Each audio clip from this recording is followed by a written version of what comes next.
country will never work without a working parliament. Outlining the DA's plans if given power to govern in this year's general elections, the leader of the official opposition of South Africa's sixth administration, John Steenhuisen, says it's now or never. He presented the ideas the DA will implement in its first 100 days in office.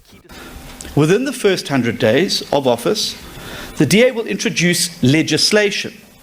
Not words, not promises, not dreams, legislation aimed at rescuing our country from the 5 key sources of state collapse.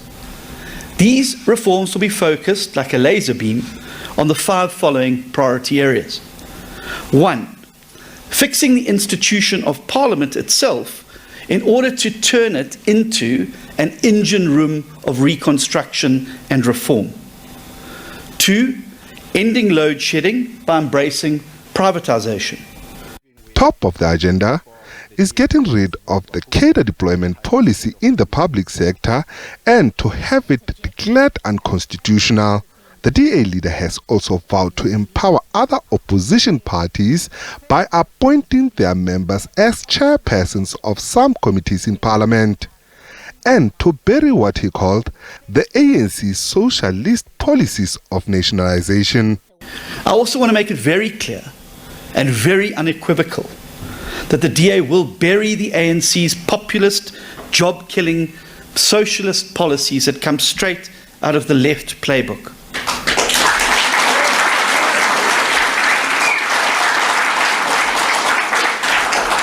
That includes expropriation without compensation. It includes the nationalisation of mines, farms, industry and the Reserve Bank, as well as the absolute madness of the NHI.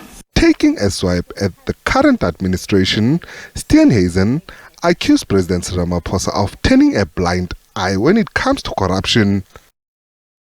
Allowed to simply turn a blind eye to grand corruption happening in the office across the hall from him in the union buildings. Every single day that Paul Mashatile remains in office that he is so patently unfit for, it is directly attributable to no one other than Cyril Ramaphosa. The DA leader also reiterated his stance that cooperation between political parties is the future and the only way to remove the ANC and keep the EFF out of power. The IFP, the Freedom Front Plus, Action SA, Asanko, the UIM and others have been working together for nearly a full year before the election serves to illustrate a crucial point. It shows that in this election, we are serious. We are serious about offering an alternative that can win.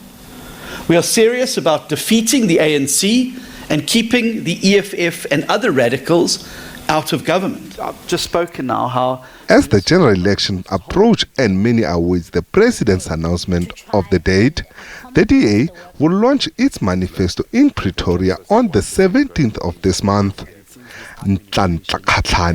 SABC News, Johannesburg.